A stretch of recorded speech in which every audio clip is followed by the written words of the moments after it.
Hello everyone, स्वागत है आप लोगों का हमारे यूट्यूब चैनल ग्लैंस एकेडमी पर।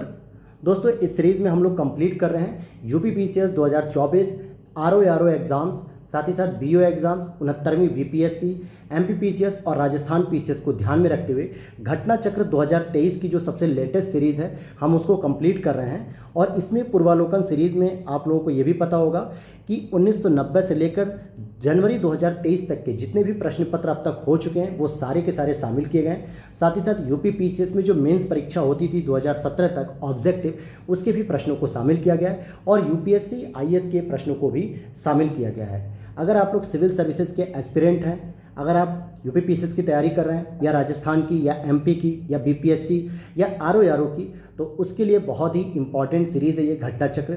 और अगर आप लोग इसके बारे में नहीं जानते हैं तो चैनल पर लगातार क्लासेस आ रही हैं, आप उन चीज़ों को देखें, समझें और इसमें प्रीवियस ईयर पेपर जो भी होते हैं उन्हीं के क्वेश्चन को विद एक्सप्लेनेशन रिपीट किया जाता है और हम लोग उसको अच्छी तरीके से डिटेलिंग करके समझते हैं। आगे बढ़ने से पहले एक और रिक्वेस्ट रहेगी, चैनल पर अगर पहली बार आए हैं तो प्लीज़ चैनल को सब्सक्राइब कर लीजिएगा और डिस्कशन ग्रुप और साथ ही साथ टेलीग्राम चैनल, दोनों का ही लिंक आपको डिस्क्रिप्शन बॉक्स में दिया गया है, आप उसे ज्वाइन कर सकते हैं, जहाँ पे आपको सारी अपडेट्स, क्लास की, पीडीएफ की, सभी चीज़ों की अपडेट्स वहाँ पे मिलती रहती हैं। और एक और रिक्वेस्ट रहेगी कि अगर आप लोग इसकी पीडीएफ चाहते हैं तो आप लोग जो है कि टेलीग्राम पे देखिए, मैं पीडीएफ आपको एक सब्जेक्ट कंप्लीट होने के बाद ही दे पाऊंगा। लेकिन अगर आप लोग चाहते हैं कि हमें पहले ही पीडीएफ मिल जाए ताकि सर की क्लास के साथ साथ आप रिवीजन करते रहें, तो डिस्क्रिप्शन बॉक्स में एक व्हाट्सअप नंबर दिया गया है, वहाँ से आप क्वेरी कर सकते हैं, पीडीएफ ले सकते हैं। बहुत सारे दोस्तों ने उस पर क्या किया, कॉल किया, मैसेजेस किया। मैं आपको बता दूं कि वो मेरा पर्सनल नंबर नहीं है, वो बस एक प्रोवाइडर का है जहाँ से आपको पीडीएफ ईजिली मिल सकती है। वहाँ पे जो भी आपकी इंक्वायरी हो, क्वेरीज हो, आप उस व्हाट्सअप नंबर पे पूछ सकते हैं।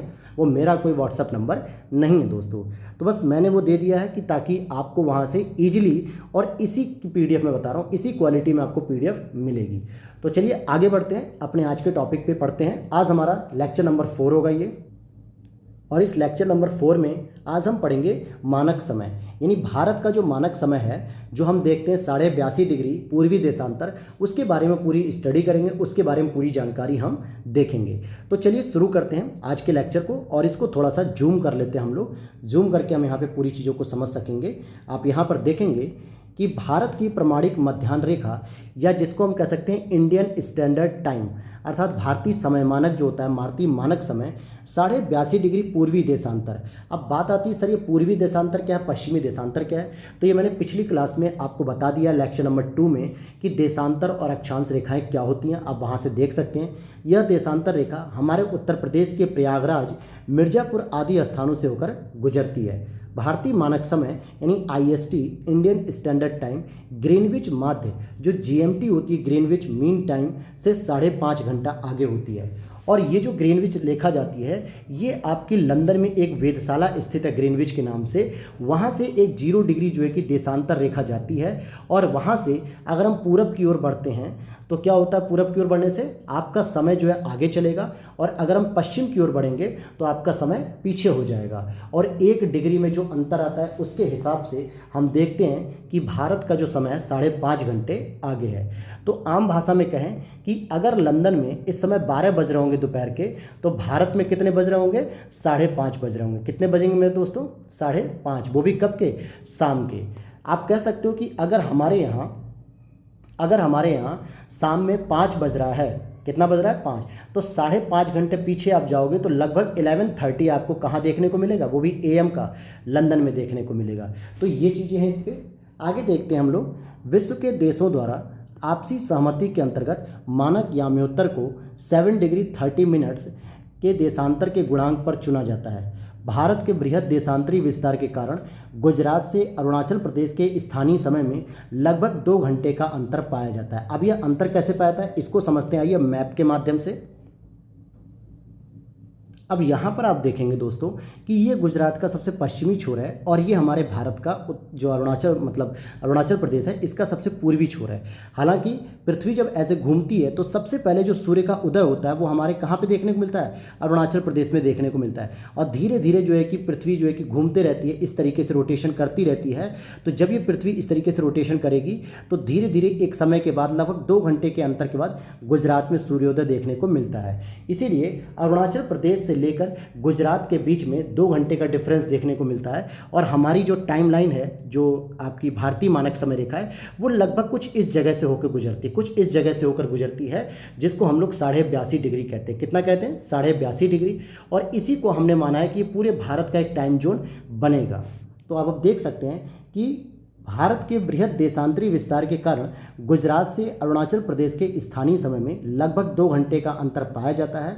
और प्रशासनिक और अन्य कार्यों में कठिनाई से बचने के कारण 82.5 डिग्री पूर्वी याम्योत्तर देशांतर रेखा को भारत का मानक याम्योत्तर टाइम चुना गया है। तो किसे चुना गया है? जो यहाँ से जाएगी और ये लगभग 5 राज्यों से होकर जाती है। सबसे पहले आपका यूपी होगा, फिर दूसरा एमपी, यहाँ पे थोड़ा सा टच होता है, फिर तीसरे नंबर पे छत्तीसगढ़, चौथे पर ओडिशा और 5वें पे आता है आपका आंध्र प्रदेश।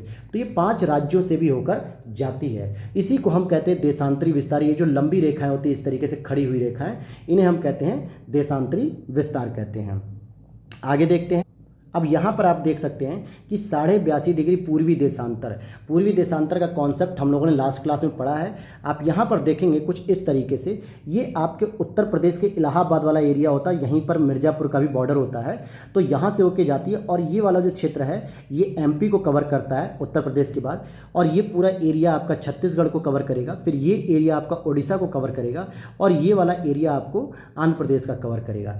इसीलिए उत्तर से दक्षिण, अगर हम आपसे पूछें कि उत्तर से दक्षिण, नॉर्थ से साउथ कितने राज्यों से होकर जाती है मानक समय रेखा, तो सबसे पहले आएगा यूपी, फिर उसके बाद एमपी, फिर उसके बाद छत्तीसगढ़, फिर उसके बाद ओडिशा और फिर उसके बाद आंध्र प्रदेश। तो ये 5 राज्यों का क्रम भी आपको ऊपर से नीचे याद रहना चाहिए।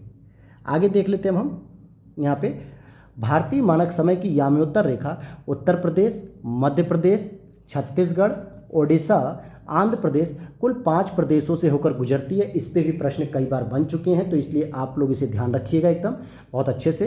प्रधान याम्योत्तर रेखा जो कि 0 डिग्री के पूर्व एवं पश्चिम दोनों ओर 180 डिग्री तक देशांतर रेखाएं होती हैं। इसका मतलब ये हो जाता है दोस्तों कि मान लीजिए ये आपका एक ग्लोब है, और ये ग्लोब पर आपका 0 डिग्री जो जीएमटी है, जो लंदन से होकर गुजरती है, तो इसके पश्चिम में भी आप जाएंगे वेस्ट साइड में, और इसके पूरब में जाएंगे अगर आप ईस्ट साइड में, तो लगभग ये इस तरीके से पूरी की पूरी 180 रेखाएं होती हैं। 180 रेखाएं।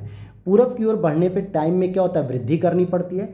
पश्चिम की ओर बढ़ने पर टाइम में क्या होता है? कमी करनी पड़ती है। इसीलिए हमारा भारत कुछ इस जगह वेरी करता है। तो हमारे भारत का जो समय होता है वो लगभग 5.5 घंटे क्या होते हैं? एक्स्ट्रा होते हैं, पॉजिटिव होते हैं, क्योंकि हम पूरब की ओर आते हैं। इसीलिए इसमें यहाँ पे ये चीज़ें लिखी गई हैं। अब यहाँ पर आप देखेंगे, और ये कुल मिलाकर 360 तक होती हैं। कितनी होती हैं? 360 डिग्री तक होती हैं, क्योंकि 0 डिग्री को छोड़ के 180 डिग्री तक अगर आप काउंट करेंगे तो टोटल 360 डिग्री हो जाएंगी। सभी देशांतर रेखाएं पृथ्वी को 2 बराबर भागों में बांटती हैं। ये ध्यान देने वाली बात है, क्योंकि जो पृथ्वी है उसको इस तरीके से अगर आप देखेंगे, मैं आपको देशांतर रेखाएं भी दिखाता हूँ। आप यहाँ पर देख सकते हैं कैसे देशांतर रेखाओं की बात करेंगे। अगर हम ये देखिए, ये जो देशांतर रेखा है ये 0 डिग्री है, और ये इस तरीके से पृथ्वी को क्या कर रहे हैं? 2 बराबर हिस्सों में बांट रहे हैं। अगर मान लीजिए ये मैं पूरा सर्कल, अगर पीछे से एक इमेजिनेशन करिएगा, इस तरीके से अगर मैं इसको लेके आऊँ और इस तरीके से इस सर्कल को करूँ, तो ये पृथ्वी को 2 बराबर भागों में बांट रहे हैं कि नहीं बांट रहे हैं? बिल्कुल बांट रहे हैं। अगर इस रेखा को मैं अगर लेके चलूँ और पीछे इमेजिनेशन करिएगा, अगर मैं कुछ इस तरीके से लेके आऊँगा पीछे से नीचे से, तो भी ये पृथ्वी को 2 बराबर भागों में बांट रहे हैं। तो यही कहा जाता है कि देशांतर रेखाएं तो 2 बराबर भागों में बांटती हैं, लेकिन अक्षांश रेखाओं में केवल और केवल 0 डिग्री वाली होती है, जो पृथ्वी को 2 बराबर भागों में बांटती है, जबकि उसके ऊपर की जितनी भी अक्षांश रेखाएं होती हैं वो बराबर भागों में नहीं बांटती हैं। यानी ये हिस्सा तो बस इतना ही है, और बाकी ये पूरी पृथ्वी अलग हो गई।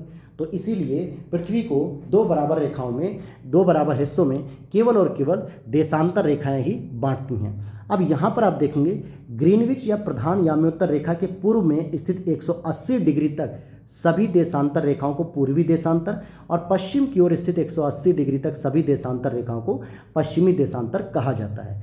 कहा जा रहा है इस जो 0 डिग्री की रेखा है, इसके अगर आप ईस्ट की ओर जाएंगे, इसके ईस्ट की ओर जितनी भी ये रेखाएं हैं, ये वाली, ये जो देशांतर रेखा है, इनको हम क्या कह देते हैं? इनको हम कहेंगे पूर्वी देशांतर रेखा। और अगर हम इसी की अपेक्षा इधर हम पश्चिम वाली अगर रेखाओं को देखते हैं, पश्चिम वाली रेखाओं को, तो इसे हम क्या कह देंगे? वेस्ट की तरफ। ये हमारी पश्चिमी देशांतर रेखाएं हो जाएंगी। कैसी हो जाएंगी? पश्चिमी देशांतर रेखाएं। तो आप देख सकते हो कि 180 डिग्री तक पूरी रेखाएं आती हैं, तो इन्हें हम पश्चिमी देशांतर रेखाएं भी कहते हैं। अब यहाँ पर आगे आप टॉपिक पर देखेंगे कि पृथ्वी 24 घंटे में अर्थात 1440 मिनट में 360 डिग्री घूमती है। यानी पृथ्वी अपनी एक्सिस पे 24 घंटे में क्या होता है, पूरी की पूरी घूम जाती है 360 डिग्री, तथा कुल देशांतर रेखाओं की संख्या भी कितनी होती है, 360 डिग्री। तो हम ये कह सकते हैं कि 1 डिग्री देशांतर रेखा घूमने में पृथ्वी को कितना मिनट लगा, 4 मिनट का समय लगता है। कैसे पता चला, मान लो 0 डिग्री पे ये पृथ्वी है इस समय, इसको अगर 1 डिग्री पर आना है तो इसके बीच का जो टाइमिंग है वो कितना लगा मेरे दोस्तों, 4 मिनट। इसी तरीके से दूसरे देशांतर पर आने के लिए कितना टाइम लग गया इसे, 4 मिनट। इसी तरीके से तीसरे देशांतर पर आने में कितना टाइम लगा, 4 मिनट। तो हर एक देशांतर के बीच का जो अंतर होगा वो 4 मिनट लगेगा। लेकिन मैं अगर अब डायरेक्ट पूछूं आपसे कि यहाँ से यहाँ तक आने में कितना टाइम लगेगा इसे, यहाँ से मान लीजिए ये 0 डिग्री है और 3 देशांतर जोड़ दिए जाएं तो यहाँ तक आने में कितना टाइम लगेगा, इसको ये चीज़ बतानी। तो 4 मिनट यहाँ लग गया, 4 मिनट यहाँ लग गया, 4 मिनट यहाँ लग गया, तो टोटल आप देखेंगे कि 12 मिनट लग गया। कितना मिनट लगा, 12 मिनट लगा। तो इसी तरीके से हम आपको यहाँ पर प्रश्न को सॉल्व करके देखेंगे। अभी हम लोग क्या कह रहा है, इस प्रकार प्रत्येक 15 डिग्री देशांतर, 15 डिग्री देशांतर पर 1 घंटे का अंतर होता है। क्योंकि 1 डिग्री में अगर होता है 4 का अंतर तो 15 डिग्री में कितने का अंतर हो जाएगा, 4 से गुणा करोगे तो 60 मिनट का अंतर आएगा। और 60 मिनट का मतलब हो गया कि 1 आवर का अंतर हो गया। अब यहाँ पर आप समझ पा रहे होंगे कि अगर आप 0 डिग्री से जितने भी आगे जाएंगे उस डिग्री में आप 4 से मल्टीप्लाई करते चले जाएंगे तो आपका टाइम का डिफरेंस बढ़ता हुआ या घटता हुआ आ जाएगा। अब होता क्या है, सूर्य किधर उधर उदित होता है भाई, पूर्व में, सूर्य पूरब में निकलता है और पृथ्वी जो कि पश्चिम से पूर्व अपनी धुरी पर घूमती है। कैसे घूमती है, पश्चिम से पूर्व अपनी धुरी पर घूम रही है। अतः 0 डिग्री प्रधान यामी उत्तर से पूर्व की ओर जाने पर समय GMT से आगे बढ़ता है। किधर की ओर, पूर्व की ओर जाने पर। जो मैंने इस तरीके से आपको बताया था कि अगर ईस्ट की ओर आ रहे हैं, भारत की ओर आ रहे हैं तो आपका समय ऐड हो जाएगा। अगर आप वेस्ट की ओर जा रहे हैं, पीछे की ओर, तो आपका समय क्या होगा, घट जाएगा। ये चीज़ें आपको समझनी है। और अगर आप पश्चिम की ओर जा रहे हैं तो GMT से पीछे रहता है अर्थात कम रहता है। तो 0 से 180 डिग्री पूर्व की ओर जाने पर 12 घंटे की अवधि लगती है। अब आप कहोगे सर इतना कैसे लग सकता है, तो आप बिल्कुल जोड़ सकते हो इसको दोस्तों। देखिए कैसे जोड़ेंगे, 0 डिग्री से 180 डिग्री आने में 180 डिग्री पूरी रेखाएं चली और 1 डिग्री का अंतर होता है 4, तो 180 डिग्री का जो अंतर आएगा वो कितना आएगा, 18 चौक 72 यानी 720 मिनट। और अगर हम इसे 60 मिनट से डिवाइड कर दें तो हमारे पास 12 घंटे आ जाएंगे कि नहीं आ जाएंगे, 12 चौक 72। तो 0 डिग्री से 180 डिग्री पूर्व की ओर जाओगे तो 12 घंटे की अवधि आगे जाएगी, या फिर पीछे जाओगे पश्चिम की ओर तो पीछे रहेगी। तो वही कह रहा है 0 डिग्री से 180 डिग्री पूर्व की ओर आओगे तो 12 घंटे का समय आगे रहता है, और अगर 0 डिग्री से 180 डिग्री पश्चिम की ओर जाओगे तो 12 घंटे का समय पीछे रहेगा। तो अब इसी हिसाब से आपको निकालना रहेगा। और 180 डिग्री पूर्व और 180 डिग्री पश्चिमी देशांतर में कुल 24 घंटे अर्थात दिन और रात का अंतर पाया जाता है। कितना अंतर पाया जाता है, पूरा का पूरा 24 घंटे का अंतर पाया जाता है। भूपृष्ठ पर 180 डिग्री पूर्व और पश्चिम याम्योत्तर के लगभग 7 स्थल खंडों को छोड़ते हुए निर्धारित की गई एक काल्पनिक रेखा है जिसको हम लोग इंटरनेशनल डेट लाइन भी कहते हैं, या शॉर्ट में इसको आइडियल भी कहते हैं। तो अब आप यहाँ पे एक चीज़ और समझिएगा कि 0 डिग्री जो ये रेखा है, ये जो आपके फ्रंट में दिख रही है, ये 0 डिग्री, ये तो हो गई आपकी GMT जो ग्रीनविच मीन टाइम से होकर गुजरती है। और इसी के पीछे एक रेखा है दोस्तों, आप इमेजिन कर पा रहे होंगे कल्पना के रूप में, वो 180 डिग्री है जिसको हम लोग आइडियल कहते हैं, इंटरनेशनल डेट लाइन। इसी से तिथियों का निर्धारण भी होता है, तिथियों का निर्धारण होता है। इसीलिए जब हम पश्चिमी देशों में जाते हैं, यूरोपीय देशों में जाते हैं, अमेरिकी देशों में जाते हैं जो कि 0 डिग्री से किधर हैं, पश्चिम की ओर हैं, तो यहाँ पे समय के साथ साथ एक दिन का गैप भी होता है, यानी एक दिन पीछे होता है। अगर हम बात करें, आज हम मंडे में हैं, तो अमेरिका या यूरोपीय देशों में क्या होगा, आज संडे होगा, यानी अंतर आएगा आपका घड़ियों के हिसाब से। तो यही चीज़ आपको समझनी है। और यहाँ से जो प्रश्न बनते हैं वो कैसे बनते हैं, आइए वो देखते हैं। पहला प्रश्न है आपका, जो कि आप देखेंगे UPPCS मेंस 2002 में पूछा गया है। जब भारतीय मानक समय के याम्योत्तर पर अर्धरात्रि होती है तो एक स्थान पर सुबह का 6 बजता है, तो उस स्थान की अवस्थिति जिस याम्योत्तर पर है वह क्या है। अब यहाँ पर सोचने वाली बात है कि भारतीय मानक समय के याम्योत्तर पर अर्धरात्रि हो रही है और एक स्थान पर सुबह का 6 बज रहा है। कितना बज रहा है? यानी कि 6 AM बज रहा है। तो उस स्थान की अवस्थिति जिस याम्योत्तर पर होगी वह क्या होगी, इसको निकालने के लिए आपको क्या करना होगा। अब यहाँ पर आप देखेंगे कि क्या पढ़ेंगे आप यहाँ पे, ये देखिए, जब भारतीय मानक समय के याम्योत्तर पर अर्धरात्रि है, यानी कि भारत में क्या है, रात के 12 बज रहे हैं और एक स्थान पे सुबह का 6 बज रहा है, तो वह स्थान भारत से पूर्व में होगा। बिल्कुल सही बात है। जब भारत में ही रात हो रही है और पूरब की ओर जब हम बढ़ते जाएंगे तो कहीं ना कहीं क्या होगा, वो और ज़्यादा टाइम लेगा। जैसे अगर हम 0 डिग्री की बात करते हैं, यहाँ से हम 5.5 घंटे अधिक चलते हैं, अधिक टाइम है हमारे पास 12, तो इसका मतलब जो सुबह के 6 बज रहे हैं और भारत में तो रात हो रही है, तो नो डाउट ये ईस्ट की ओर बढ़ रहा है, पूरब की ओर बढ़ रहा है। तो वह स्थान भारत से किधर होगा? पूरब में, क्योंकि पूर्व में ही सबसे पहले सुबह होती है। और 6 घंटे के अंतराल पर याम्योत्तर का डिग्री कितना आएगा, यानी कि 15 डिग्री पर 1 घंटा, तो 6 घंटे का मतलब हो गया 15 × 90, अर्थात 90 डिग्री का अंतराल देखने को मिलेगा। और भारत का जो मानक समय 82.5 डिग्री होता है, जो कि बता रहा है रात के 12 बज रहे हैं। अब इसी में आपको 90 डिग्री ऐड कर देना है, तो जो उत्तर आएगा वो कितना आ जाएगा? 172 डिग्री पूर्व में आएगा। कितना आएगा? 172 डिग्री पूर्व में आएगा। अब आइए अगले पॉइंट की ओर चलते हैं। गुजरात के सबसे पश्चिमी गांव और अरुणाचल के सबसे पूर्वी छोर पर स्थित वलांग के समय में कितने घंटे का अंतर होता है? तो अभी हमने पढ़ा कि 2 घंटे का अंतर होता है। कैसे, हमें यहाँ पे समझना होगा। यहाँ पर देख सकते हैं आप कि ये जो गुजरात का सबसे पश्चिमी छोर है, ये वाला, ये जो गुजरात का सबसे पश्चिमी छोर है, इसको गोरा माता भी कहते हैं। क्या कहते हैं? गोरा माता या गुहार मोती भी कहते हैं। और ये जो सबसे पूर्वी छोर है, जिसको वलांग भी कह सकते हो या किबिथु भी कहते हैं। क्या कहते हैं? किबिथु। तो इन दोनों के बीच का जो टाइम का डिफरेंसेस है, इन दोनों के बीच का, वो कितने घंटे का अंतर है? 2 घंटे का अंतर है। अगर मान लीजिए यहाँ पे सुबह के 6 बज रहे हैं, यहाँ पे सुबह के 6 बज रहे हैं, तो यहाँ कितना बज रहा होगा? सुबह के 4 बज रहे होंगे। अगर यहाँ पे मान लीजिए सुबह के 10 बज रहे हैं, तो ये 2 घंटे पीछे रहता है, तो यहाँ पे 8 बज रहे होंगे सुबह के। तो इसी वजह से अरुणाचल प्रदेश के लोग पहले उठ जाते हैं और हम लोग लेट उठते हैं, यानी कि पूरब के लोग जल्दी उठते हैं और पश्चिम के लोग लेट होते हैं। तो ये टाइम के हिसाब से भी होता है। तो अब आपने ये इसका अंतर देख लिया कि 2 घंटे का अंतर होता है। आइए अगले प्रश्न की ओर चलते हैं। यहाँ पे विस्तार से पढ़ सकते हैं आप कि गुजरात का देशांतरी विस्तार 68 डिग्री 4 मिनट पूर्व से 74 डिग्री 4 मिनट पूर्वी देशांतर के मध्य तथा अरुणाचल प्रदेश का देशांतरी विस्तार 91 डिग्री 30 पूर्व से 97 डिग्री 30 पूर्व है। और ये सारी डिग्री वगैरह जो भी चीज़ें, ये हमने पहली और दूसरी क्लास में बहुत अच्छे से समझ लिया है। अगर आप लोगों ने उसे नहीं देखा क्लास को, तो प्लीज़ आप प्लेलिस्ट में जाइए, वहाँ पर आपको देखने को मिल जाएंगे दोनों तीनों क्लासेस। आप वहाँ से इन चीज़ों को चेक कर सकते हैं, आराम से समझ सकते हैं। और पीडीएफ के लिए आप लोग डिस्क्रिप्शन बॉक्स में जो व्हाट्सअप नंबर दिया गया है, आप उस पर क्वेरी ले सकते हैं, वहाँ से आपको सारा का सारा पीडीएफ प्रोवाइड कर दिया जाएगा। और ध्यान रखिएगा, वो मेरा पर्सनल नंबर नहीं है, वो एक प्रोवाइडर का नंबर है, जहाँ से आपको पीडीएफ ईजिली मिल जाएगी। वो मेरा कोई कॉन्टैक्ट नंबर नहीं है, इसलिए आप लोग प्लीज़ उस पर कोई भी मैसेज या कॉल मत कीजिएगा। बस अपनी पीडीएफ के लिए आप कॉन्टैक्ट करिए, बाकी सारी चीज़ें हो जाएंगी। गुजरात के पश्चिम एवं अरुणाचल के पूर्वी छोर के मध्य देशांतरी अंतर जो आता है घटाने पे 29 डिग्री 26 मिनट का आता है। और चूंकि एक देशांतर में 4 मिनट का अंतर आता है, तो 29 गुणा 4 करेंगे तो लगभग 118 मिनट का अंतर आएगा, यानी कि लगभग 2 घंटे का अंतराल आएगा। तो इसी वजह से गुजरात और अरुणाचल में 2 घंटे का अंतर होता है। अब यहाँ पर बात को समझते हैं अगले प्रश्न को। जबलपुर की देशांतर रेखा इंदौर व भोपाल की देशांतर रेखाओं के बीच है। अब समझना आपको होगा कि एमपी स्पेशली ये प्रश्न है कि एमपी में कहाँ पे लोकेशन है। औरंगाबाद का अक्षांश बड़ोदरा व पुणे के अक्षांशों के बीच है। बंगलुरु की अवस्थी चेन्नई की तुलना में अधिक दक्षिणावर्ती है। अब देखिए आईएएस प्रीलिम्स का 2003 का प्रश्न है। अब ऐसे प्रश्नों को बस आपको क्या करना है, समझ लेना है और कुछ नहीं करना है, क्योंकि ऐसे प्रश्न शहर वाइज अब किसी को कैसे याद होगा भाई। आप किस शहर को लेके पूछ रहे हो, कहाँ का पूछ रहे हो, ऐसे कोई लोकेशन नहीं बता पाएगा।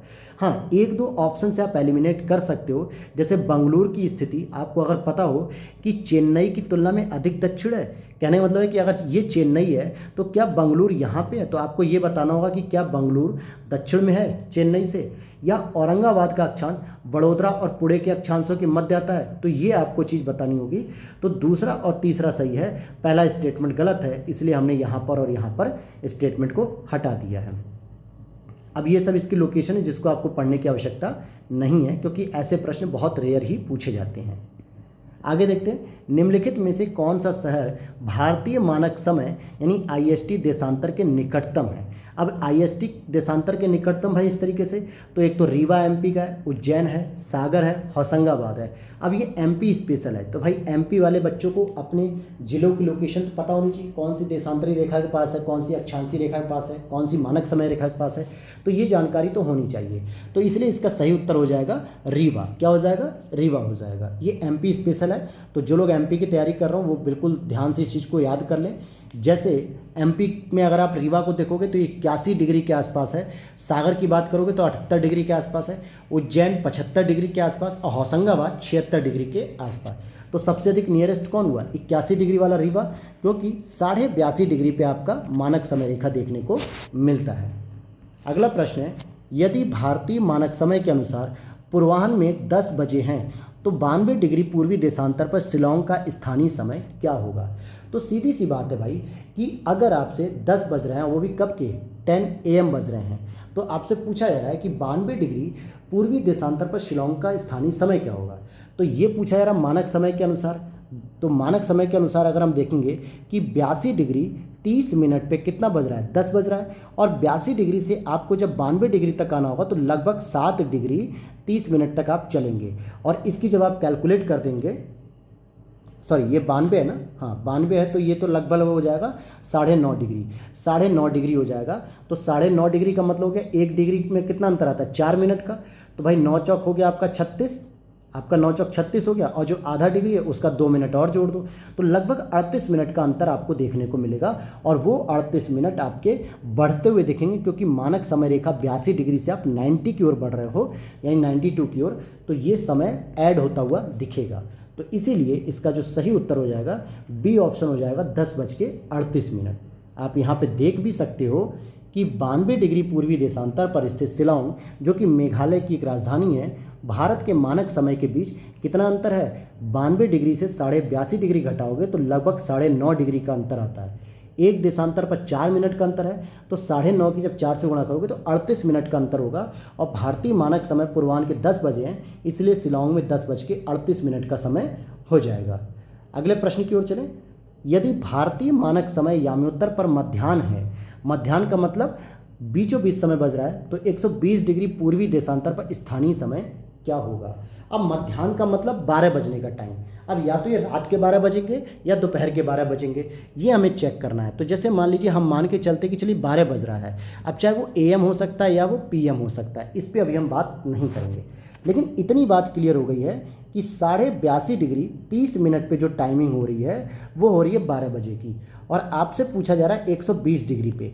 तो 120 डिग्री में से जब आप 82.5 डिग्री को माइनस करेंगे तो लगभग अंतर आ जाएगा 37 डिग्री 30 मिनट का। अब 37 डिग्री 30 मिनट की जब हम कैलकुलेशन करेंगे 4 मिनट से, तो लगभग कितना मिनट आ जाएगा आपका? 150 मिनट आ जाएगा। और 150 मिनट का मतलब होता है 2.5 घंटा।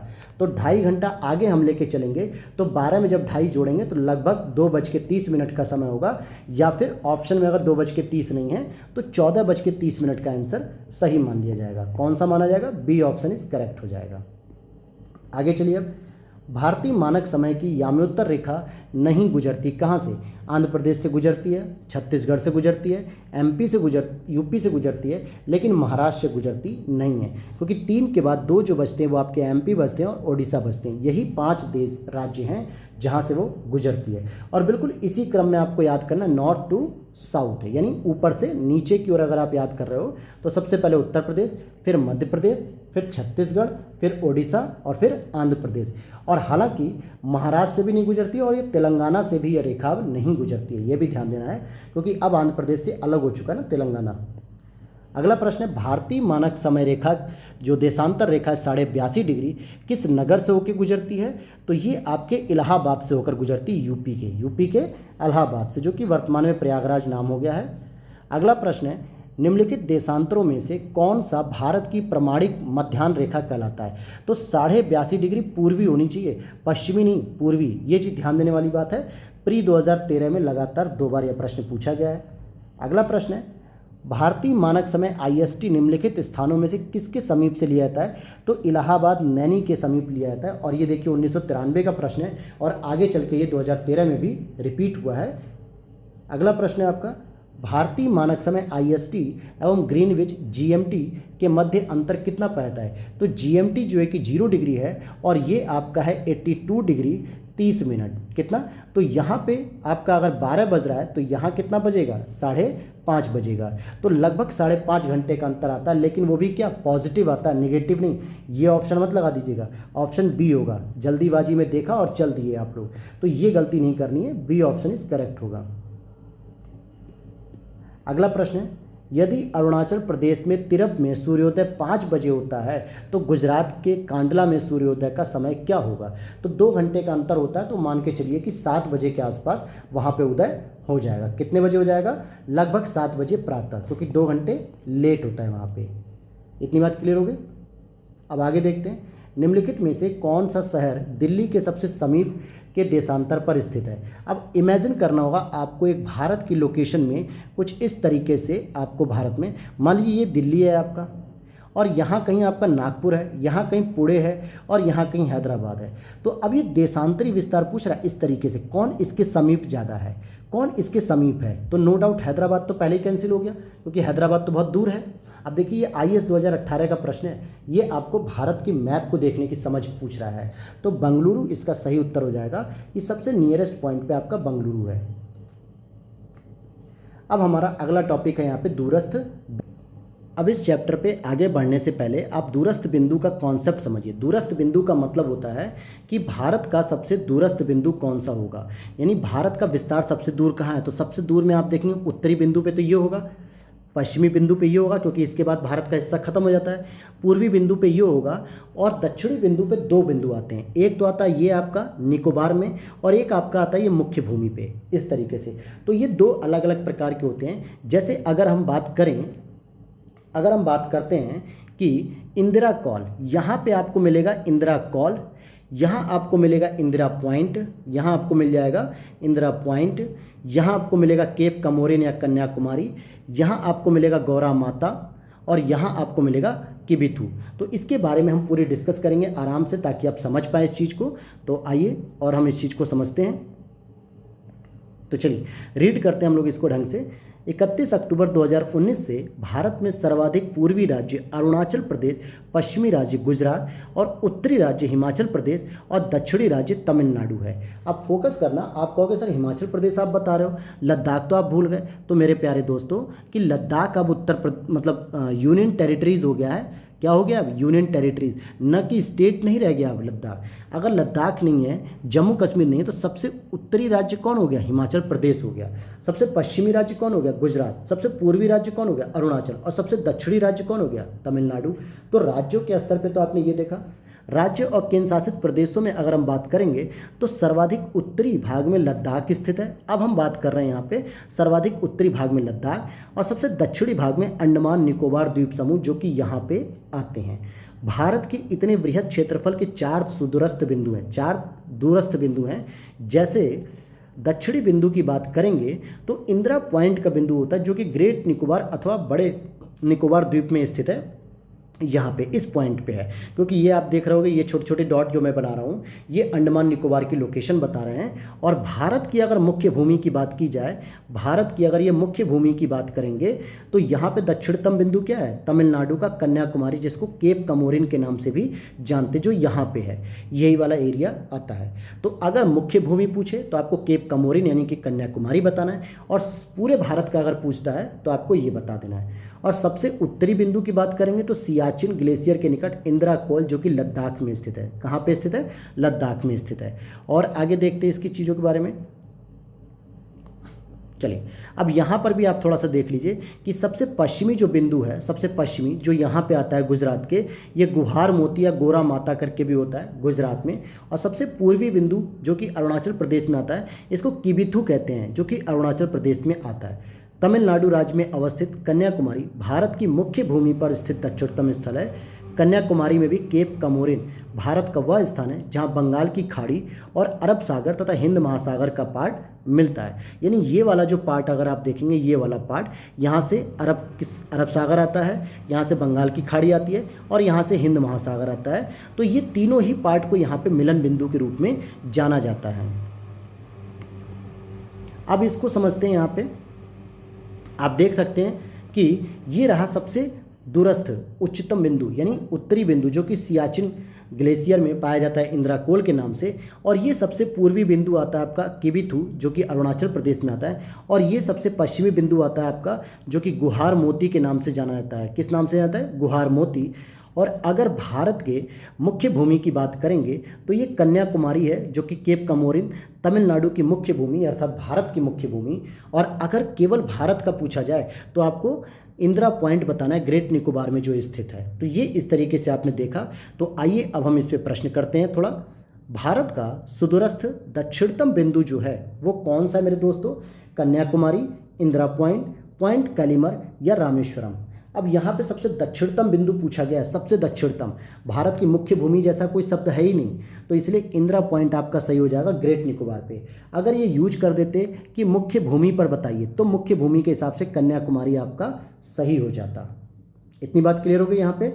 आगे देखते हैं। भारत का दक्षिणतम बिंदु पूछा जा रहा है। अब यहाँ पे आप देखेंगे कि बड़ा निकोबार दिया है, हालांकि इसमें इंदिरा पॉइंट नहीं लिखा है, तो ये गलत नहीं होना चाहिए आपका। बड़ा निकोबार का मतलब ही हो गया कि वहीं पर आपको इंदिरा पॉइंट सबसे दक्षिण बिंदु मिलेगा। तो इसलिए इसको बिल्कुल भी गलत नहीं करना है, बहुत आसानी से इसको सॉल्व करना है।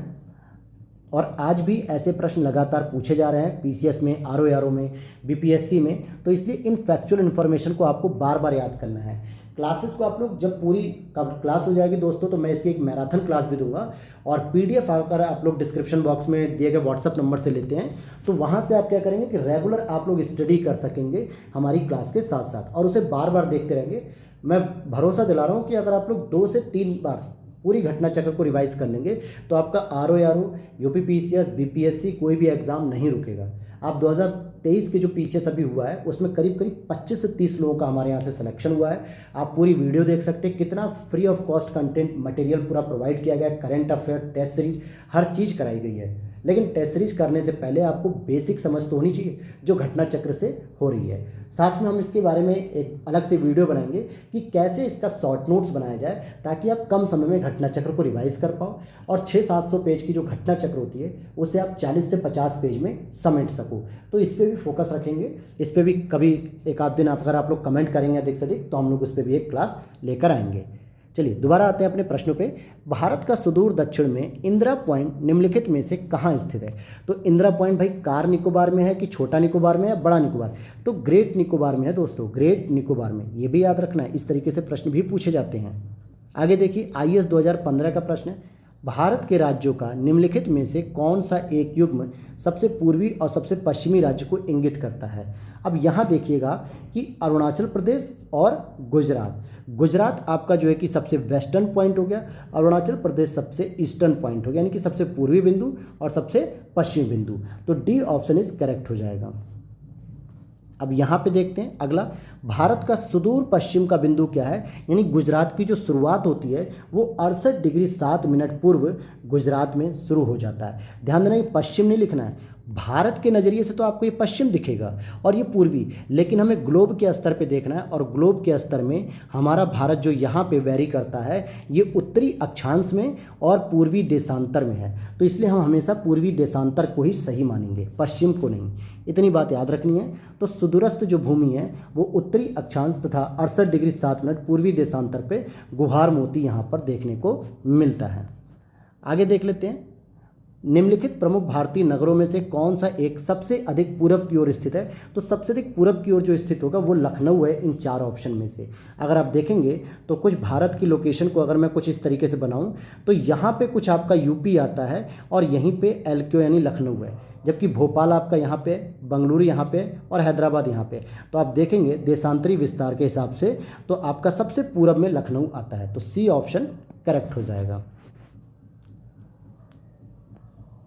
अगले प्रश्न की ओर देखते हैं, क्या है अगला प्रश्न? भारत का वह कौन सा स्थान है जहां बंगाल की खाड़ी, अरब सागर और हिंद महासागर आपस में आके मिलते हैं? तो ये कन्याकुमारी का पॉइंट है, जो कि बिल्कुल दक्षिण बिंदु पे आता है तमिलनाडु में। यहाँ से अरब सागर आके मिलता है, यहाँ से बंगाल की खाड़ी मिलती है और यहाँ से हिंद महासागर। ये तीनों ही पॉइंट का मिलन बिंदु माना जाता है। भारतीय मुख्य भूमि के दक्षिणी छोर पर स्थित कन्याकुमारी वह स्थान है जहां बंगाल की खाड़ी, अरब सागर और हिंद महासागर मिलते हैं। कन्याकुमारी भारतीय राज्य तमिलनाडु में स्थित है और यह मुख्य भूमि का सबसे साउथ ईस्ट पार्ट है। मुख्य भूमि का ध्यान देना, अगर प्रश्न में आपसे मुख्य भूमि पूछेगा तब आपको ये लगाना है।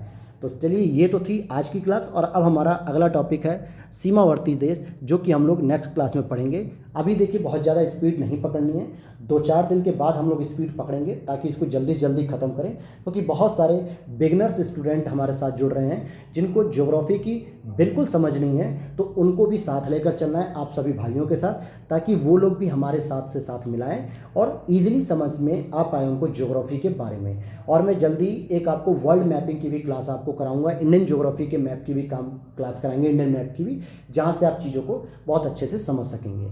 तो चलिए मिलते हैं नेक्स्ट वीडियो में। Thanks for watching.